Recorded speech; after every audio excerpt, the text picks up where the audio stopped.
ముందుగా బైబిల్ నుంచి లూకా సువార్త 21వ అధ్యాయం 34వ వచనం. తాగుడుతోనూ మత్తుతోనూ ఐహిక విచారంతోనూ మీ హృదయములు భారపడకుండునట్లు జాగ్రత్త పడుడి.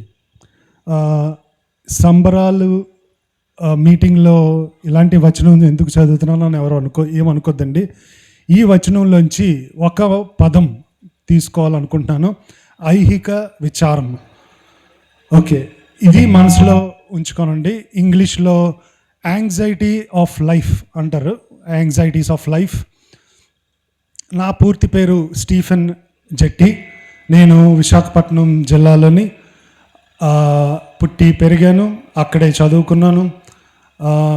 మా నాన్నగారు మా అమ్మగారు క్రైస్తవ కుటుంబంలోంచే వచ్చారు. అంటే మా తాతయ్య అమ్మమ్మ అందరూ, మా నానమ్మలు అందరూ క్రైస్తవులేనండి. సో నేను పూర్తిగా క్రైస్తవ క్రమశిక్షణలోనే పెరిగాను చిన్నప్పటి నుంచి.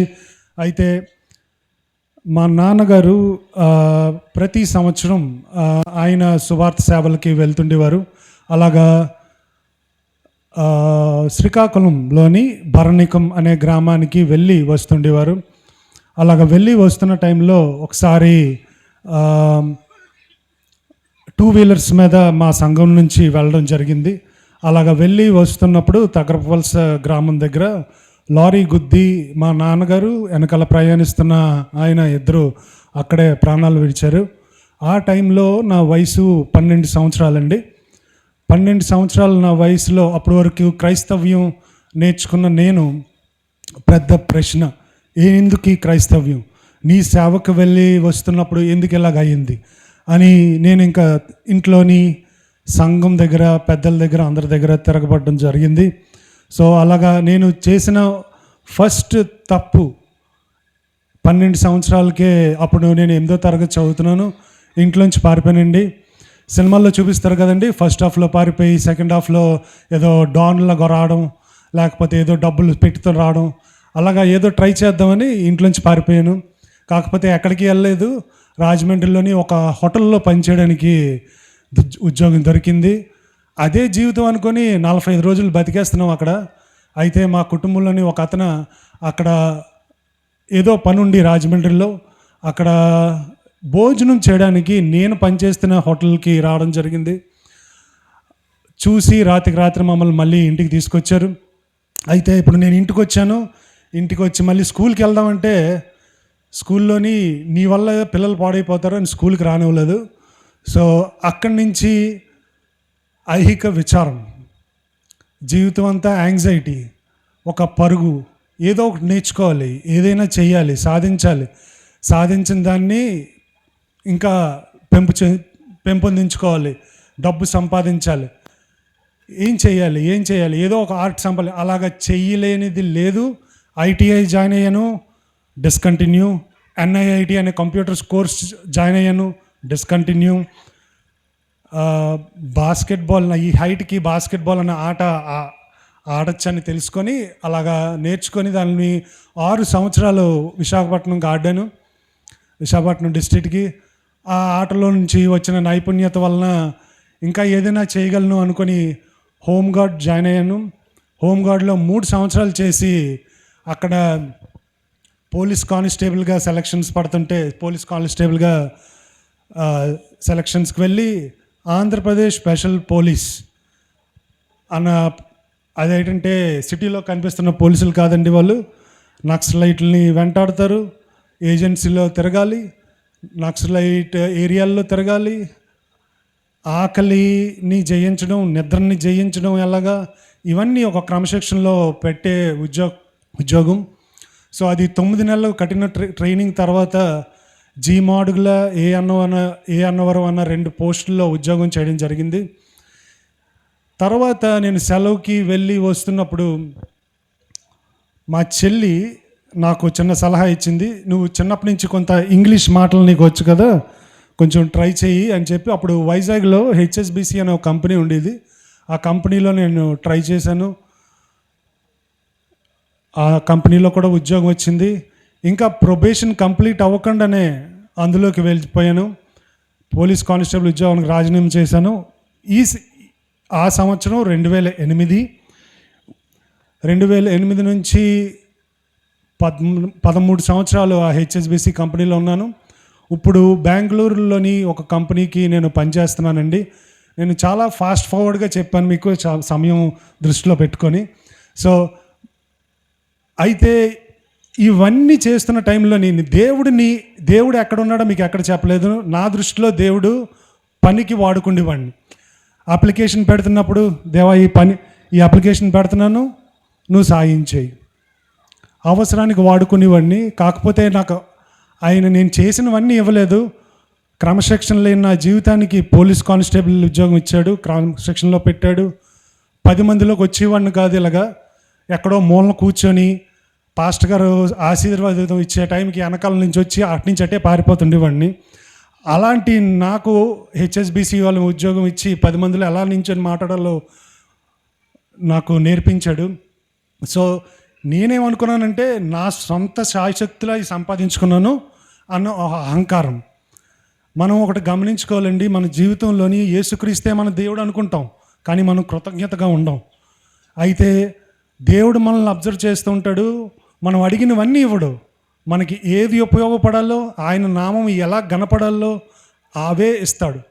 ఇది మనం గమనించుకుంటే మన జీవితంకి ఐహిక విచారం అనేది పోయి సంతోషం, సమాధానం కలుగుతుంది.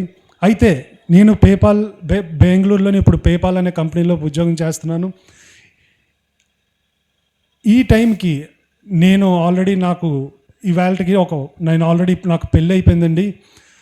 అది కూడా స్కిప్ చేశాను ఫాస్ట్ ఫార్వర్డ్లో. So sorry. పెళ్ళి అయిపోయింది. నాకు ఒక 8వ తరగతి చదువుతున్న ఒక పాప. ఇంట్లో ఏమి ఇబ్బంది పెట్టేవాడిని కాదు. మానసికంగా సంతోషం లేదు. ప్రమోషన్ సంపాదించాలి, డబ్బు సంపాదించాలి, లోకం వైపు పరుగు. లోకంలో ఊర్లో జనం ఏమనుకుంటారో నాకు అనవసరం, కానీ నా దృష్టిలో నేను ఫెయిల్ అవ్వకూడదు అన్న తపన, ఆవేదనతో బతుకుతుండేవాడిని. అయితే నేను చేస్తున్నది ఏమీ దొరకలేదు, కానీ ఎంతో మనశ్శాంతి లేని జీవితం, ఎంతో శాంతి సమాధానాలు లేని జీవితం. అయితే ఈ జీవితంలోని ఈ ఐహిక విచారం, ఇందాక మనం చదివిన వచనంలోని తాగుడు, తిండిబోతు, తర్వాత ఐహిక విచారం 3 ఉన్నాయి. అయితే ఐహిక విచారం వల్ల ఆ ముందు 2 వస్తాయండి. తర్వాత నేను ఈ ఐహిక విచారాన్ని పోగొట్టుకోవడానికి నాలో కొన్ని అలవాట్లు కూడా వచ్చాయి. సో ఇంత ఆవేదనలతో చాలా మానసికంగా చాలా ఇబ్బంది పడుతున్న టైంలోని దేవుడికి ఒకటే అడిగాను, నేను ఒక సైకియాట్రిస్ట్ దగ్గరికి వెళ్ళాలా, లేకపోతే అడిక్షన్ సెంటర్లో జాయిన్ అవ్వాలా, లేకపోతే నువ్వు నాకు శాంతి సమాధానాలు ఇస్తావా అని అడిగితే, రోమీలకు రాసిన పత్రిక 8వ అధ్యాయము 5-6 వచనాలతో నాతో మాట్లాడి, నేను పూర్తిగా అందులో ఏముంటుందంటే, శారీరానుసారమైన మనస్సు మరణము, ఆత్మానుసారమైన మనస్సు జీవము, సమాధానమై ఉంటుంది. మనం ప్రతిరోజు యేసుక్రీస్తే నా దేవుడు అనుకుంటున్నాం, కానీ మనం ఒకటి గమనించుకోవాలండి, మనం శరీరానుసారంగా జీవిస్తున్నామా, ఆత్మానుసారంగా జీవిస్తున్నామా? ఆత్మ అంటే ఏంటి? పరిశుద్ధాత్మ. ఈ పరిశుద్ధాత్మ అన్నది మనకి ఎక్కడి నుంచి వచ్చింది అన్నది అపోస్తుల కార్యాలు 2వ అధ్యాయం 38వ వచనంలో ఉంటుంది. అది ప్రతి బాప్తీసం తీసుకొని దేవునితో నిబంధన చేసుకున్న ప్రతి ఒక్కరికి అది ఒక వరము అని రాసుంటుందండి. ఇంగ్లీష్లో అయితే గిఫ్ట్.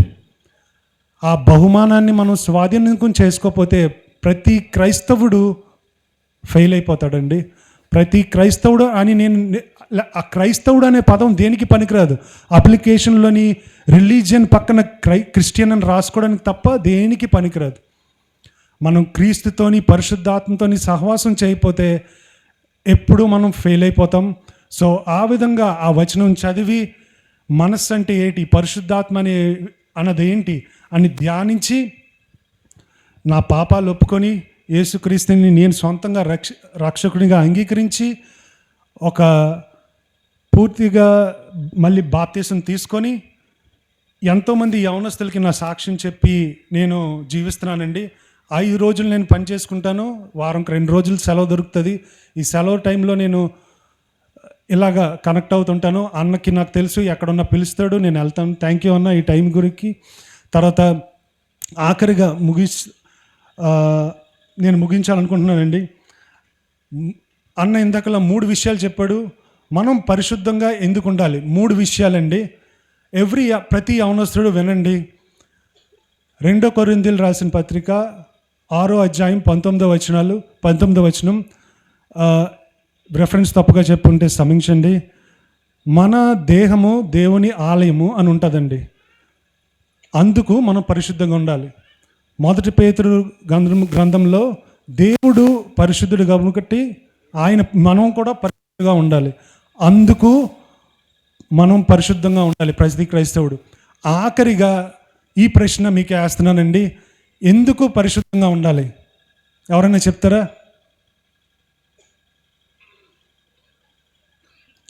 చెప్తారా?